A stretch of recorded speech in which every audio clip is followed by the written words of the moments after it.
Sinto-me honrado e privilegiado por ter sido novamente convidado a compartilhar alguns pensamentos com vocês. Embora tenha sido convidado para ser o professor hoje, sinto-me mais como um aluno.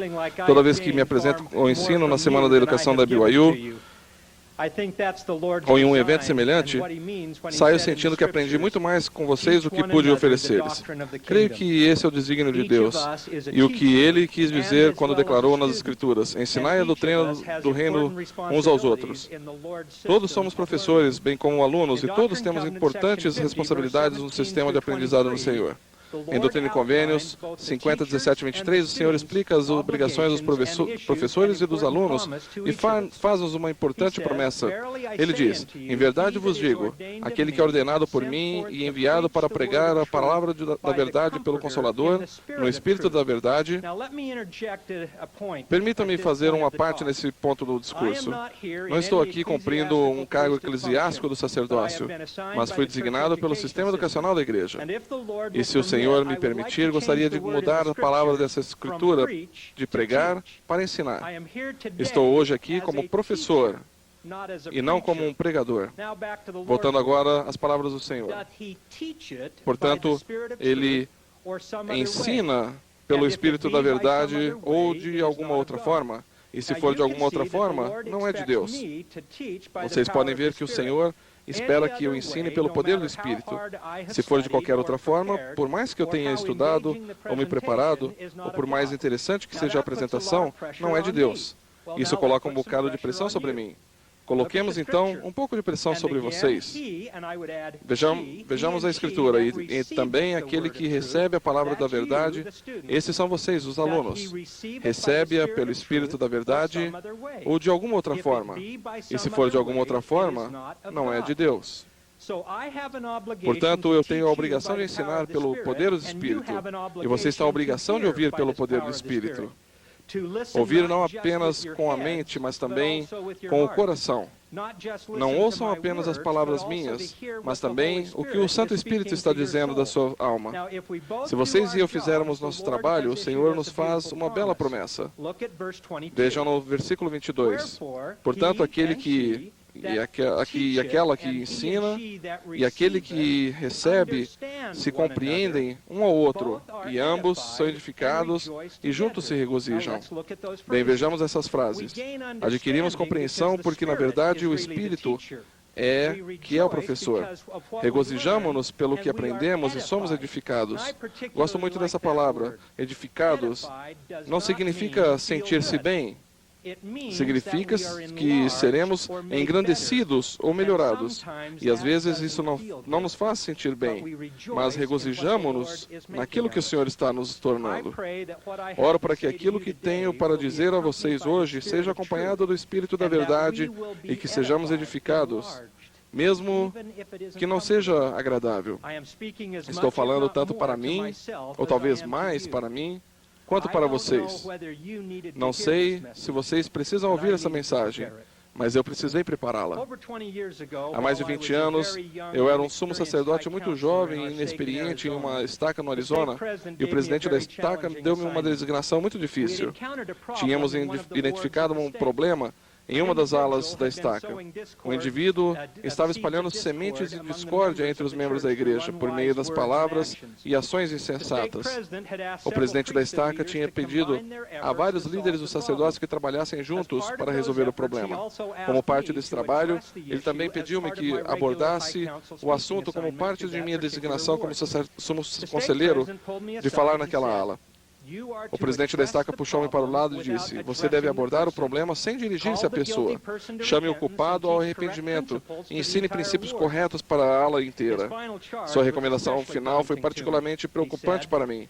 Ele disse: seja direto, mas não direto demais. Debati-me com aquela designação. Preocupei-me, orei, estudei, preparei-me, orei e, de novo, preocupei-me ainda mais. Por fim, chegou o dia em que eu faria o discurso como sumo conselheiro. Eu tinha preparado o discurso com aquela pessoa em mente. E, enquanto falava, imaginei estarmos só eu e ele na capela. No final do discurso, senti que o Senhor tinha realmente atendido minhas orações. e abençoado o meu trabalho. O Espírito estava muito forte e a mensagem desejada tinha sido transmitida. No final da reunião, aconteceu uma coisa muito interessante. A pessoa que tinha sido o alvo de minha mensagem, aquela mesma pessoa que era culpada do comportamento inadequado que abordei em meu discurso, aproximou-me de mim no púlpito. Eu não sabia o que esperar. Será que eu tinha sido direto demais e forçado um pouco a situação? Será que ele tinha sido ofendido? Será que estava com raiva? Ele iria expressar seu desagrado? Será que iria me dar um soco no nariz? Ele tinha sido tocado pelo Espírito e sentira um renovado desejo de arrepender-se e de ser melhor? Eu não sabia o que esperar. Vários pensamentos me passaram rapidamente pela cabeça, abordando todas as possibilidades, algumas das quais me fizeram ficar bem nervoso. Em poucos instantes, porém, a verdadeira intenção daquela ida ao púlpito foi evidente. Eu acabei tendo que sacudir a cabeça, admirado. Foi um grande discurso, irmão Top, ele disse. E disse, você realmente acertou na mosca. Ninguém deixaria de entender o que você quis dizer. Senti-me bem com isso. Então ele disse, há apenas um problema. Qual é? Perguntei, quase temendo ouvir a resposta. Ele então disse, a irmã fulana de tal não estava aqui. E ela era realmente quem precisava ter ouvido sua mensagem. Ela tem um problema muito sério com isso. E você estava falando exatamente o que ela deveria ouvir. Pena que ela não estava aqui. Eu mal podia acreditar no que estava ouvindo. Será que ele acabou de dizer o que eu estou realmente ouvindo? Como é possível que ele tenha errado o alvo dessa forma? Eu estava falando diretamente para ele, mas tudo que ele pensou foi que a irmã fulana de tal precisava ouvir aquela mensagem, e não ele. Enquanto eu pensava comigo mesmo sobre como aquele homem era obtuso, por ter se enganado daquela forma, cheguei a uma séria conclusão. Dei-me conta de quão comum é essa falha de caráter entre nós, meros mortais.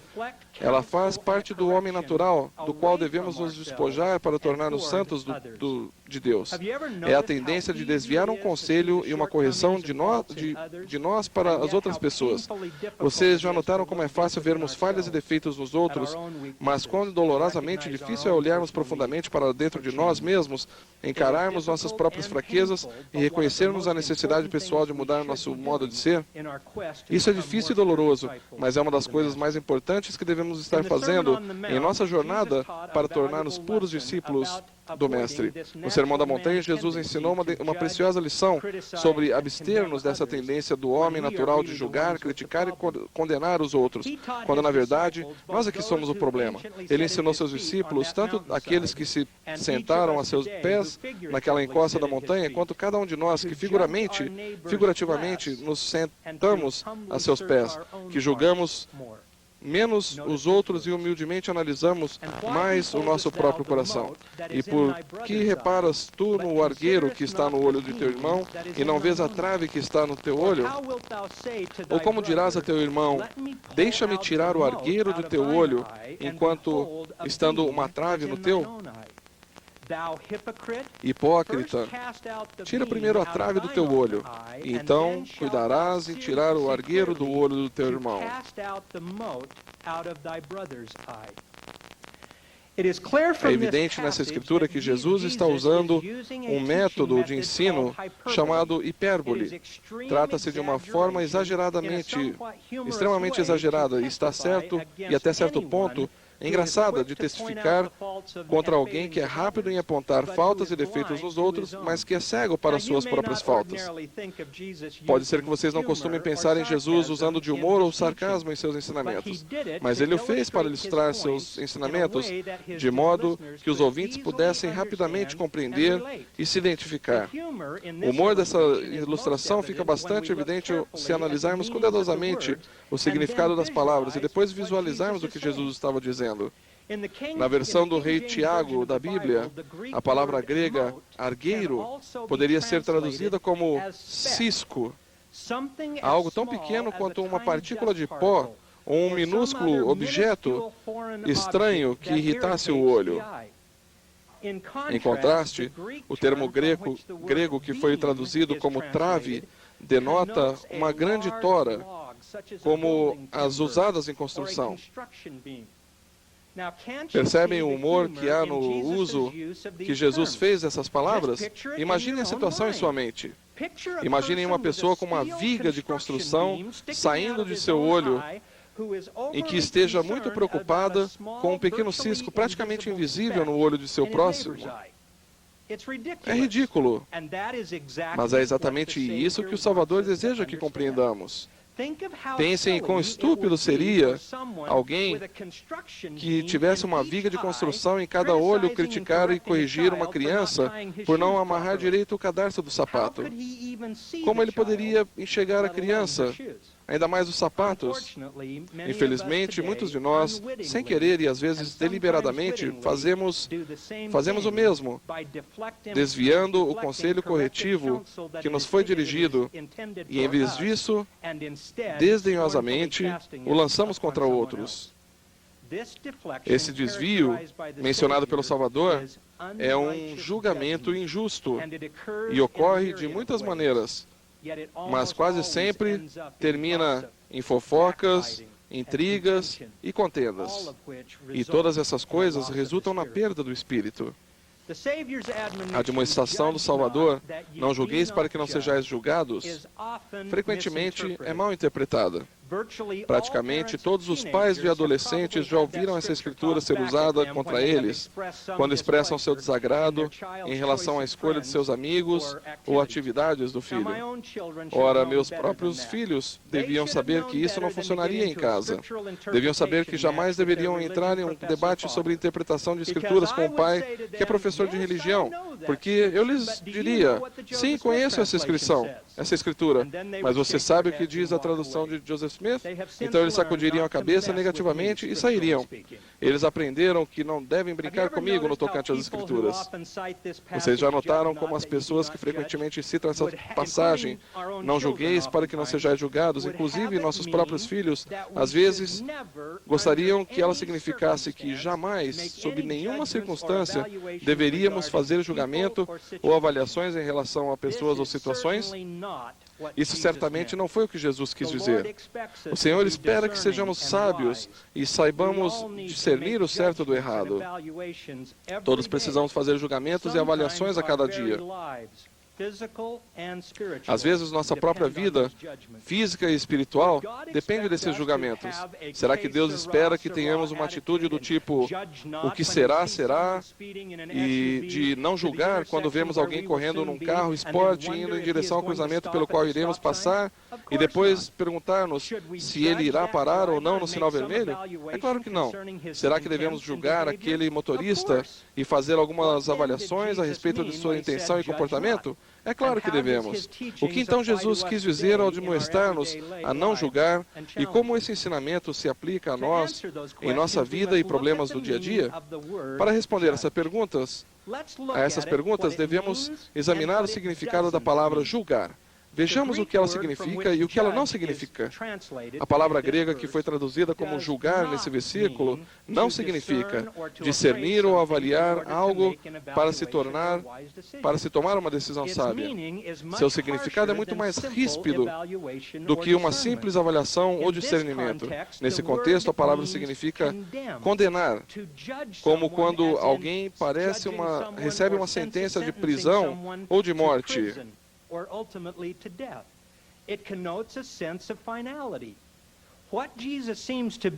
Ela detona um sentido final. O que Jesus parece estar dizendo que devemos evitar é fazermos um julgamento sobre a situação espiritual de alguém perante o Senhor, supondo que ele seja indigno ou inaceitável perante Deus, por causa de nossos preconceitos ou mal-entendimentos em relação ao padrão do Evangelho. O homem natural muitas vezes condena, critica e fala mal de uma pessoa por algo de que frequentemente ele mesmo é culpado. O apóstolo Paulo, em Romanos capítulo 2, versículo 1, declarou: portanto, é inexcusável quando julgas, ó homem, quem quer que sejas, porque te condenas a ti mesmo naquilo em que julgas a outro, pois tu, que julgas, fazes o mesmo. Da mesma forma, os ensinamentos do Salvador nos relembram que não temos o direito nem o encargo de fazer julgamentos finais a respeito da alma dos homens. Somente Deus pode fazer isso. Embora algumas pessoas na igreja tenham chamados e chaves para fazer um julgamento espiritual intermediário de outros, Jesus alerta aos demais de nós que não é nosso encargo fazer declarações de valor espiritual a respeito do relacionamento de outras pessoas com o Senhor. Fazer isso é julgar injustamente, algo que é sempre espiritualmente destrutivo, tanto para o que julga, quanto para o que é julgado. O Elder Dallin H. Oaks, do Quórum dos 12 Apóstolos, deu recentemente, talvez, a melhor explicação desse conceito de julgamento justo. Ele disse: como estudioso das Escrituras e ex-juiz, sempre tive especial interesse pelas muitas escrituras que se referem ao ato de julgar. A mais conhecida delas é: não julgueis para que não sejais julgados. Eu ficava intrigado ao ver que algumas escrituras nos ensinam a não julgar, ao passo que outras nos instruem que devemos julgar, e até nos dizem como fazê-lo. Mas ao estudar essas passagens, cheguei à conclusão de que essas orientações aparentemente contraditórias são bastante coerentes quando vistas por uma perspectiva eterna. Elder Oaks prossegue: a chave é compreender que existem dois tipos de julgamento: julgamentos finais, que nos são proibidos, e julgamentos intermediários, que somos instruídos a fazer, mas de acordo com princípios justos. Como os mortais não podem supor que estarão agindo como juízes finais nessa futura ocasião sagrada, por que o Salvador nos ordena que não façamos julgamentos finais? Creio que esse mandamento foi dado porque estamos pressupondo um julgamento final sempre que afirmamos que determinada pessoa irá para o inferno ou para o céu por causa de algo específico que ela fez ou de um momento específico. Quando fazemos isso, e somos muito tentados a fazê-lo, prejudicamos a nós mesmos e a pessoa que pretendemos julgar. Recebi certa vez o trabalho de uma de minhas alunas no curso de religião aqui na BYU, que ilustra tristemente a natureza destrutiva desse tipo de julgamento injusto.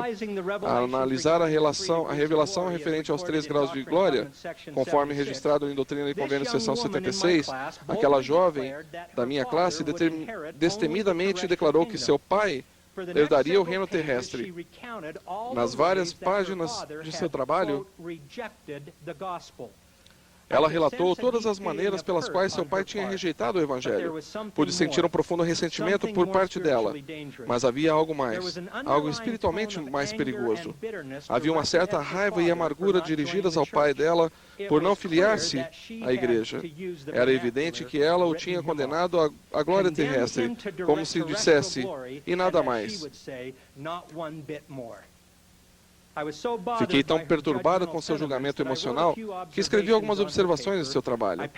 Devolvi outros trabalhos na classe, mas não se passou nem um segundo assim que ela leu os meus comentários para que aparecesse em meu escritório para defender-se. Novamente, ela me apresentou uma lista de todas as maneiras pelas quais seu pai tinha rejeitado o Evangelho, e nas palavras dela tinha desperdiçado sua chance. Escutei educadamente. Quando tentei explicar-lhe que talvez ela não tivesse a seu dispor todos os dados que o Senhor usaria para fazer um julgamento perfeito, ela não quis aceitar de jeito nenhum. Ele vai para o reino terrestre, porque está bem aqui nas Escrituras, declarou ela firmemente. Quanto mais eu tentava dissuadi-la de fazer um julgamento final, mais perturbada ela ficava. Comecei a sentir um pouco o que o pai dela deve ter sentido e quão magoado deve ter ficado pelo modo como ela o julgava. Quase consegui vê-lo protegendo-se das constantes críticas e acusações dela. Ele iria mostrar para ela uma coisa, não permitindo que o Espírito tocasse seu coração. Infelizmente, provavelmente, havia uma terrível tensão em seu relacionamento, não tanto por causa da igreja ou dos ensinamentos do Evangelho, mas sim pelo julgamento injusto de uma filha e a teimosa reação do pai contra esse julgamento. Cada qual estava magoando o outro e ambos estavam se prejudicando. Talvez a avaliação que a filha fez da condição espiritual do pai seja confirmada no dia do grande julgamento final. Contudo, até esse dia, sua condenação injusta afastou toda a misericórdia, paciência, amor em família e cooperação. Felizmente, não tenho que lidar com muitas pessoas que fazem um julgamento tão extremado e injusto dos outros. Contudo, tenho observado outras formas de julgamento injusto, que também têm efeitos colaterais que são muito prejudiciais ao espírito. 3 formas de julgamento injusto parecem particularmente comuns em nossa sociedade atual. Como resultado, a ilustração do Senhor, do Salvador, e os ensinamentos encontrados no Novo Testamento referentes a essa questão são tão relevantes para nós hoje quanto foram para os discípulos que há muito tempo se sentaram aos seus pés junto ao Mar da Galileia. A primeira forma de julgamento injusto que frequentemente vemos ao nosso redor atualmente é julgar pelas aparências ou tradições dos homens. Em João capítulo 7, versículo 24, Jesus declarou: Não julgueis segundo a aparência, mas julgai segundo a reta justiça. Julgar pela aparência inclui muito mais do que apenas observar como a pessoa se veste. Envolve fazer julgamentos injustos, declarações de valor espiritual, baseados em como as coisas nos parecem externamente, não como elas realmente são, como dizem as Escrituras. A tradução de Joseph Smith dessa passagem acrescenta outra importante dimensão. Ela declara: Não julgueis de acordo com vossas tradições. Muitos dos judeus na época de Jesus atribuíam tanta e frequentemente mais autoridade às práticas e rituais transmitidas pelas tradições dos rabinos quanto o faziam em relação aos mandamentos e ensinamentos das Santas Escrituras. O mestre frequentemente os repreendia pela maneira injusta pela qual baseavam os seus julgamentos nas tradições, em vez de num critério divino de retidão. Por exemplo, lemos em Marcos capítulo 7, quando Jesus e seus discípulos foram condenados por alguns fariseus como comerem pão sem lavar as mãos. Para os fariseus, aquilo não se tratava de uma simples questão de boas maneiras e higiene pessoal. De acordo com suas tradições, aquela era uma transgressão espiritual equivalente a uma ofensa mortal. Vou ler para vocês alguns dos sentimentos dos antigos rabinos a respeito do pecado de não lavar as mãos antes das refeições. Esses exemplos foram tirados do livro The Life and Words of Christ, de Cunningham Geikie, e foram bastante citadas pelo elder Bruce R. McConkie na série de livros The Mortal Messiah. A primeira citação: Aquele que deixar de lavar as mãos, diz o livro de Soar, merece ser punido nessa vida e na vida futura. Ele deve ser destruído do mundo. Gosto dessa parte. Porque lavar as mãos contém o segredo dos 10 mandamentos. Eis outra citação. Aquele que come pão sem lavar as mãos é semelhante ao que procura uma prostituta. Mais tarde, o Talmud relacionaria 26 regras para a lavagem das mãos pela manhã. E isso era apenas pela manhã. Também dizia, é melhor caminhar 4 milhas até a água do que ser culpado de não lavar as mãos. Aquele que não lava as mãos depois de comer é tão mau quanto um assassino. É fácil para nós no século XXI analisarmos essas tradições como curiosidade e nos admirarmos de ver quão tolas nos parecem atualmente. É fácil considerarmos engraçado a comparação entre deixar de lavar as mãos e cometer adultério ou assassinato, ou condenar alguém espiritualmente por causa de uma tradição ou exigência cultural. O problema é que muitas vezes fazemos a mesma coisa hoje em dia.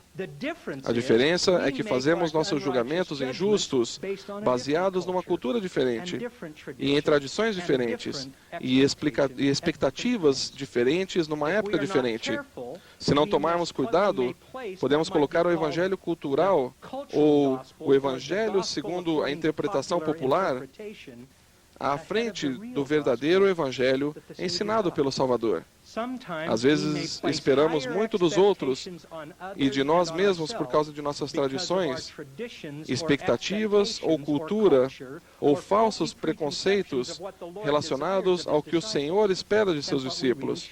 Por exemplo, Será que uma professora de sociedade de socorro é menos espiritual ou menos aceitável perante o Senhor se ela não tem uma bela toalha de mesa e um enfeite de mesa enquanto apresenta a sua aula? É claro que não. Mas às vezes, sem querer, fazemos com que as pessoas se sintam assim por causa de nossos julgamentos injustos. De vez em quando, desprezamos aqueles que não fazem as coisas exatamente da maneira como fazemos ou que esperamos que eles façam. Julgar ou condenar as pessoas nesses termos, é tão ridículo e hipócrita quanto considerar a pessoa a mais vil pecadora por não lavar as mãos antes da refeição. Há poucos anos, uma irmã que foi convertida à igreja compartilhou comigo uma observação muito engraçada a respeito de aparências e tradições. Ela disse que depois de ser batizada, não se sentiu aceita pelas outras irmãs da ala, até que começou a ir para a igreja com um vestido de brim, como todas as outras irmãs. Na verdade, ela me disse que achava que era realmente uma exigência da sociedade de socorro vestir-se de certa forma ou adotar um penteado específico. Ela disse que tinha medo de não poder entrar no templo se não fosse exatamente igual a todas as outras irmãs da ala. Se essa impressão foi real ou imaginária, não sei dizer, mas ela sentia-se julgada pelas outras quando sua aparência não combinava com a das outras, ou não estava de acordo com algumas tradições ou exigências culturais arbitrárias. O presidente Brigham Young observou entre os santos de sua época uma tendência semelhante de criticar e condenar os outros por causa da aparência externa ou de expectativas culturais. Gosto muito de sua declaração. Ele disse: como me entristece ver a ignorância desse povo. Como meu coração se enche de tristeza ao ver tantos élderes de Israel que desejam que todos adotem seu padrão e sejam medidos por sua medida. Todo homem precisa ter determinada altura para se adequar à cama, ou será amputado no comprimento certo. Se for muito curto, precisará ser esticado para atender aos requisitos.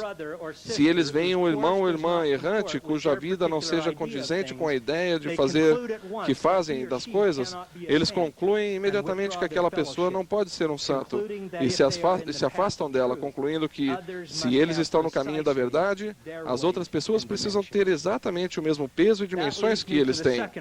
Isso me leva à segunda forma de julgamento injusto que frequentemente vemos ao nosso redor: julgar com um conhecimento limitado. Como vocês se sentiriam se fossem julgados pelo Senhor, julgados no mais verdadeiro sentido da palavra, como falamos antes, condenados a uma pena eterna com base em apenas uma pequena parte de sua história de vida? Essa pequena parte pode enfocar exclusivamente um de seus muitos raros dias ruins, sem incluir nenhum de seus muitos e muitos dias bons. Ora, como vocês veriam um Deus que os condenasse a uma pena eterna, sem conhecer todos os fatos? Tem uma visão geral de sua vida, sem levar em consideração o que realmente se passa em sua mente e em seu coração. Sermos condenados nesse sentido, sem a visão do quadro todo, despojaria Deus da justiça perfeita e eliminaria toda misericórdia, fazendo com que se tornasse um tirano cruel e caprichoso. Mas não é justamente assim que nos tornamos quando criticamos e condenamos as pessoas, sem conhecermos todos os fatos, nem temos um quadro completo diante de nós? Frequentemente achamos que sabemos, quando na verdade vemos apenas uma pequena parte, se é que vemos alguma coisa. Há vários anos atrás, meu amigo e colega da BYU, Art Bassett, contou uma história interessante na Ensign, na Liahona, que ilustra esse princípio. Ele escreveu: quando eu estava dando uma aula numa classe de instituto, fiquei perturbado ao ouvir uma pessoa cochichando com outra durante toda a oração de abertura. Não foi difícil identificar as culpadas, porque elas continuaram a cochichar durante toda a aula. Eu as encarava severamente, esperando que se dessem conta do meu desagrado, mas elas nem pareceram notar. Por várias vezes durante a aula, fiquei tentado a pedir-lhes que fossem conversar fora da sala de aula, se achavam tão importante fazê-lo, mas felizmente algo me impediu de expressar meus sentimentos. Depois da aula, uma delas me procurou e se desculpou por não ter explicado antes da aula que sua amiga era surda. A amiga podia ler os lábios, mas como eu estava falando, como costumo fazer dizer, de costas para a classe, escrevendo no quadro negro enquanto falava por cima do ombro, a aluna estivera traduzindo para sua amiga surda, transmitindo-lhe o que eu estava dizendo. Até hoje sou grato por ter poupado a todos do embaraço que teria havido se eu tivesse dado vazão a um julgamento sem o conhecimento de todos os fatos. Um de meus hinos favoritos é Sim, eu te seguirei. Essa estrofe expressa esse princípio com muita beleza. Não me entrego a julgamentos, imperfeito sou também. Nos recônditos da alma, dores há que não se veem. Não me entrego a julgamentos. Sim, eu te seguirei. A frase, nos recônditos da alma, dores há que não se veem, ajuda-me a reconhecer a miopia espiritual manifestada ao julgarmos, condenarmos, criticarmos ou falarmos mal de alguém sem conhecermos todos os fatos ou sem sabermos quais são as intenções ou o que vai no coração daquela pessoa. Raramente ou nunca conhecemos todas as circunstâncias da vida de uma pessoa e a maneira que ela escolheu ou foi forçada a vivê-la. Talvez os intentos do coração, que por fora não podemos ver, sejam muito mais nobres do que o comportamento que observamos. Pode ser que a pessoa esteja fazendo o melhor que pode, ou pode ser simplesmente uma questão de diferença de progresso espiritual entre os filhos de Deus.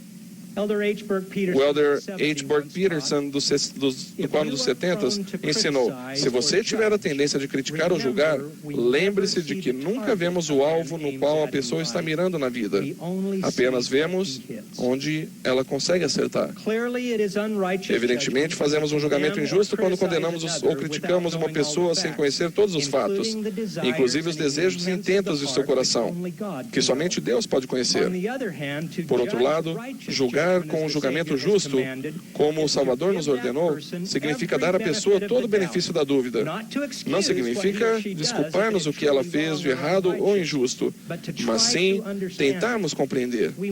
Precisamos procurar fazer o melhor possível, como as Escrituras dizem, para olhar para o coração ao julgarmos as pessoas. Elder Dallin H. Oaks demonstrou a importância desse princípio ao referir-se ao julgamento que fazemos uns dos outros e os rótulos que frequentemente colocamos em nossos irmãos e irmãs na igreja. Ele disse: temos a tendência de pensar nos membros em categorias de acordo com a atividade. Ativo, menos ativo, inativo, etc. Essas categorias são definidas de acordo com as ações que são observadas, principalmente a frequência nas reuniões da igreja. Elas não levam muito em consideração, tanto positiva quanto negativamente, as coisas do coração. Essa é uma omissão que nos faz errar. Ele continua: uma pessoa pode amar a Deus de todo o coração, poder, mente e força, mas estar numa situação que lhe torna impossível ou extremamente difícil realizar as ações que costumeiramente são julgadas como atividade. Mesmo que a pessoa seja menos ativa por negligência ou indiferença, é bom lembrar que o contraste entre esse membro e alguns membros aparentemente ativos pode ser bem diferente do que aquilo que vemos. Pensem no contraste que existe entre uma deficiência de ação e as deficiências da motivação e atitude. Quem é mais aceitável perante Deus?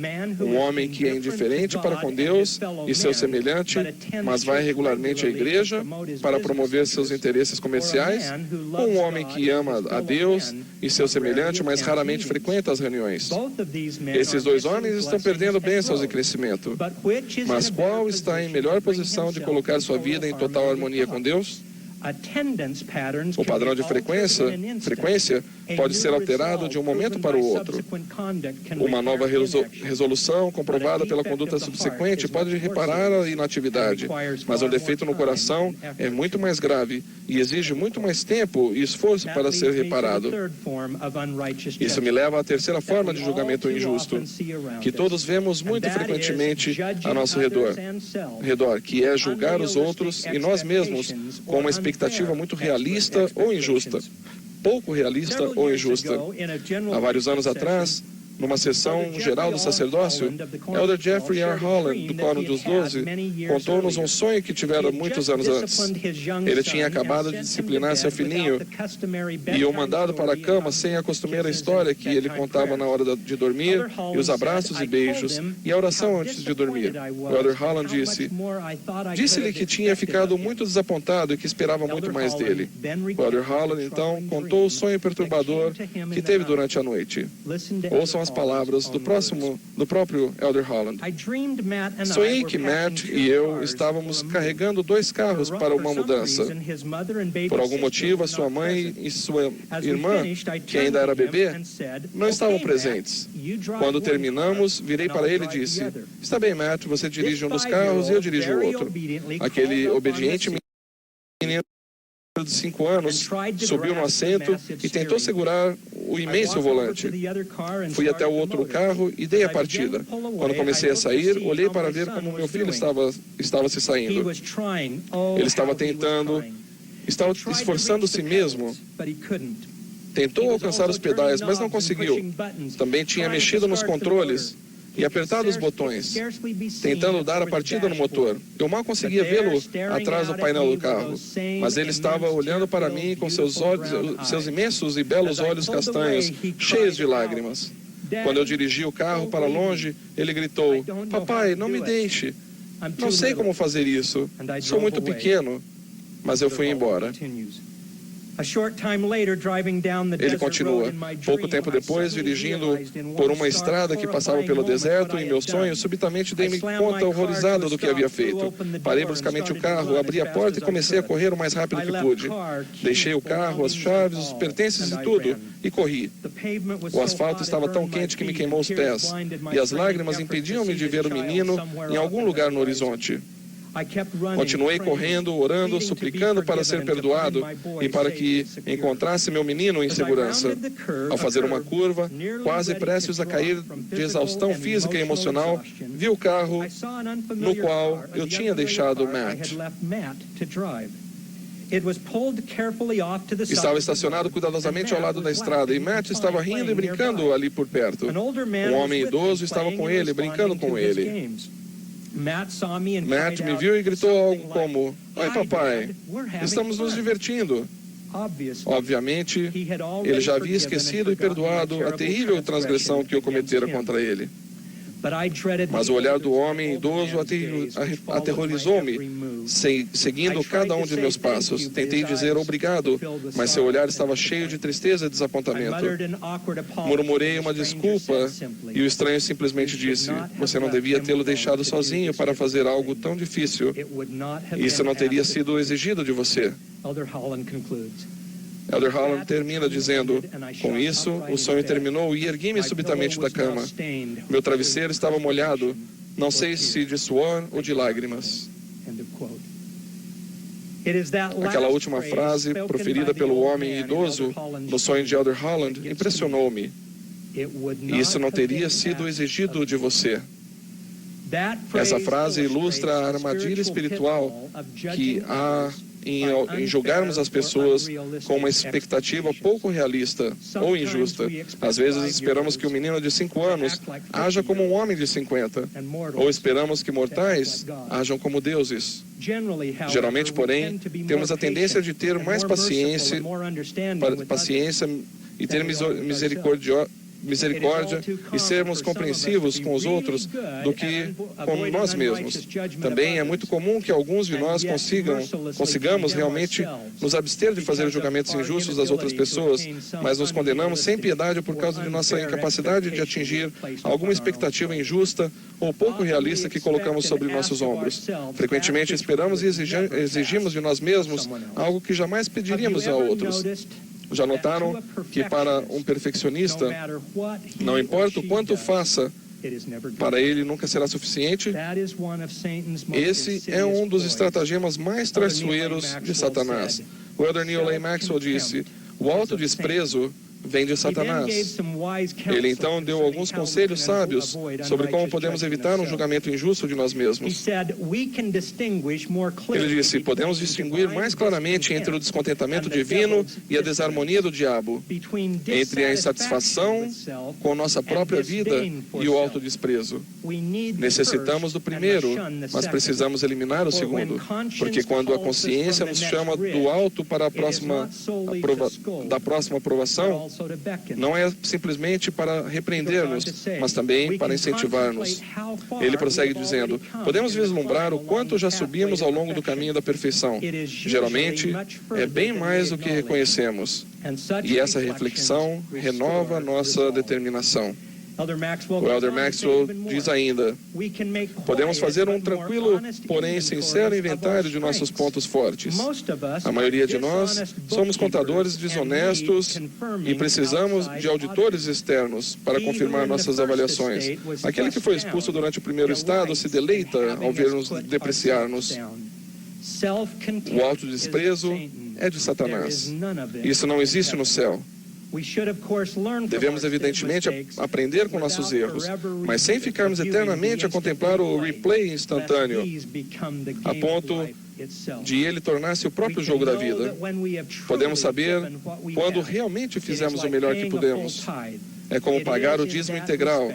Nesse aspecto, isso é tudo que nos é exigido. Por fim, podemos aceitar essa assombrosa e irrevogável verdade. Nosso Senhor pode elevar-nos do mais profundo desespero e consolar-nos em meio a todo problema.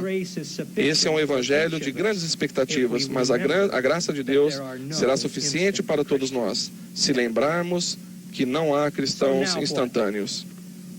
Então, o que faremos? O que tudo isso significa para nós? Que aplicação existe para cada um de nós, pessoal e individualmente, nesse exato momento de nossa vida? O que podemos fazer para abster-nos desses e de todas as outras formas de julgamento injusto? Como podemos ser mais semelhantes ao Mestre ao julgarmos um julgamento justo e estendermos a misericórdia a nós mesmos e também aos outros? As respostas a essas perguntas podem ser encontradas num evento da vida do Salvador e dos apóstolos, ocorrido, particularmente um evento logo antes da morte e ressurreição do Salvador. Na última ceia, depois de Jesus ter lavado os pés dos apóstolos, ele anunciou, ora, vós estáis limpos, mas não todos.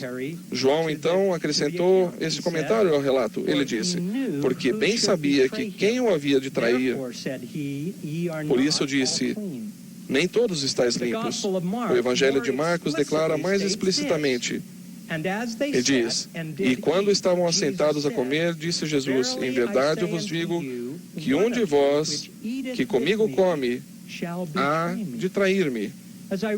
Ao ler essas passagens das Escrituras, frequentemente me perguntei o que passou no coração e mente dos discípulos quando ouviram essa chocante declaração a respeito da traição. Eles provavelmente poderiam imediatamente ter apontado o dedo para Judas. Quase posso ouvir os sussurros que poderiam ter ocorrido naquele cenáculo. Claro que é Judas. Como diriam, vocês viram como ele tem agido de modo estranho? Talvez outros poderiam ter dito, Judas sem dúvida é o traidor. Ele tem andado irritado desde que o mestre ensinou em Cafarnaum. Quase posso imaginar os discípulos concordando uns com os outros com acenos de cabeça, ao identificarem confidencialmente Judas como traidor e olharem para ele com desprezo. Talvez pudessem ser justificados em condenar Judas e expulsá-lo de seu meio. Mas nada disso aconteceu. Nenhuma das coisas que achei que poderiam ser justificáveis são encontradas nas Escrituras. O relato das Escrituras dá-nos um vislumbre do verdadeiro discípulo e dos frutos do julgamento justo que devemos procurar imitar. Lemos em Marcos, e eles começaram a entristecer-se e a dizer-lhe, um após o outro, sou eu? Há uma vigorosa lição nessa história simples e nessa frase simples. Embora tenha apenas duas palavras, a frase sou eu fala muito sobre o verdadeiro discípulo, sobre um humilde seguidor do Mestre que procura despojar-se do homem natural e sua tendência natural de julgar, criticar e condenar os outros. O homem natural desvia o conselho e a correção em direção dos outros, ao passo que o verdadeiro discípulo reflete sobre si mesmo e pergunta: sou eu? Até os apóstolos modernos fazem essa pergunta a si mesmos. O presidente Boyd K. Packer observou: nós que fomos chamados para liderar a igreja, somos homens e mulheres comuns, com capacidades comuns, esforçando-nos para administrar uma igreja que cresce num ritmo tal que assombra até aqueles que o observam de perto. Alguns têm a tendência de apontar nossos defeitos. Sem dúvida, isso deve ser muito fácil para eles. Adoro essa próxima frase. Mas eles não nos examinam de modo mais minucioso do que nós mesmos o fazemos. Seja qual for nossa situação na vida, precisamos frequentemente perguntar: Senhor, sou eu? Esse tipo de introspecção pessoal irá, conforme Elder Neal Lane Maxwell disse, proporcionar-nos ousados pontos de vista. Isso será edificante, nem sempre confortável ou agradável, mas é isso que pode tornar-nos melhores, engrandecendo-nos e tornar-nos o tipo de discípulo que deseja que sejamos. Um dos ousados pontos de vista que advirão desse tipo de autoexame é o vigoroso entendimento da veracidade das palavras do apóstolo Paulo, que estão registradas em Romanos, capítulo 3, versículo 23. Porque todos pecaram e destituídos estão da glória de Deus. A isso eu digo, sem dúvida alguma, todos temos nossa cota de pecados, todos precisamos arrepender-nos, todos temos fraquezas e incapacidades, todos precisamos da misericórdia de Jesus Cristo. Quando reconhecemos isso, será mais difícil condenarmos os outros. Não me entrego a julgamentos, imperfeito sou também. Quando formos tentados a julgar os outros, a julgar injustamente pela aparência ou tradições, sem conhecer todos os fatos, ou com expectativas pouco realistas ou injustas, bem faríamos em perguntar-nos a nós mesmos: conheço todos os fatos? Será que conheço realmente todas as circunstâncias? Sei o que a pessoa estava passando e sentindo? Conheço seu coração? Estou isento de culpa? Estou lançando pedras que poderiam ser dirigidas para mim? Como estou me saindo em meu empenho de sobrepujar minhas próprias fraquezas? Será que eu seria consideravelmente melhor ou agiria de modo drasticamente diferente se tivesse de enfrentar as mesmas tentações e problemas ou passar pela mesma situação? E talvez o mais importante de tudo, poderíamos perguntar-nos a nós mesmos: como quero que os outros me julguem? Ou mais importante, como quero que o Senhor me julgue? Ao advertir-nos para que não fizéssemos um julgamento injusto das pessoas, o Salvador ensinou um princípio que gosto de chamar de a doutrina da reciprocidade. Em nossa língua moderna, seria algo assim: tudo que vai, volta. O Salvador disse: não julgueis injustamente, para que não sejais julgados, mas julgai com o julgamento justo, porque com o juízo com que julgardes, sereis julgados, e com a medida com que tiverdes medido, vos hão de medir a vós. Faz-nos ponderar, saber se seremos julgados da mesma forma que julgamos os outros. Se quisermos que o Senhor nos julgue, não apenas com perfeita justiça, mas também com infinita misericórdia, então precisamos fazer o mesmo em relação ao nosso julgamento das outras pessoas. De fato, quanto mais aplicamos o princípio de sou eu a nós mesmos, menos espaço haverá em nosso coração para que julguemos as outras pessoas. Em 2 Coríntios capítulo 13, versículo 5, o apóstolo Paulo admoestou: examinai-vos a vós mesmos. Se permaneceis na fé, provai-vos a vós mesmos. Quanto mais nos concentrarmos em vencer nossas próprias fraquezas, menos espaço haverá em nossa visão periférica para condenarmos e criticarmos nosso próximo. Ao esforçarmos para que nos tornemos verdadeiros discípulos do juiz perfeito, podemos aprender a julgar com julgamento justo, como ele ordenou, se estreitarmos nossa visão, olhando para dentro em vez de para fora. O profeta Joseph Smith explicou e ensinou esse princípio. Ele declarou: examinai vosso coração e vede se sois semelhantes a Deus. Examinai o meu coração, examinei meu coração e sinto o desejo de arrepender-me de todos os meus pecados. Irmãos e irmãs, que façamos o mesmo, que possamos examinar nosso próprio coração e sinceramente avaliar nosso progresso no caminho do verdadeiro discípulo. Que possamos sinceramente procurar tornar-nos mais semelhantes ao Salvador, mais misericórdios, mais compreensivos, mais pacientes, mais dispostos a perdoar e mais bondosos. Que possamos eliminar toda forma de julgamento injusto de nossa vida para podermos desfrutar o Espírito do Senhor em mais abundância. Que possamos partilhar a expiação de Jesus Cristo, que nos permite vencer o homem natural e nos tornar verdadeiros discípulos do Mestre.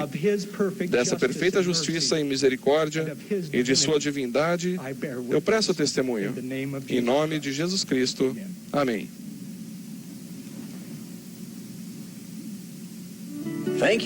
Obrigado por sua participação nesta transmissão da Semana de Educação na BYU. A transmissão faz parte de um esforço em partilhar com pessoas e membros de igreja no mundo todo algumas experiências religiosas e educacionais que acontecem no campus da Universidade Brigham Young em Provo. Se vocês tiverem comentários ou sugestões a fazer, queiram, por favor, dirigi-los a nós. Daqui a pouco, vocês verão na tela nosso endereço postal e eletrônico pela internet, para onde você poderão enviar sua resposta. Obrigado mais uma vez pelo seu apoio à BYU e ao Sistema Educacional da Igreja.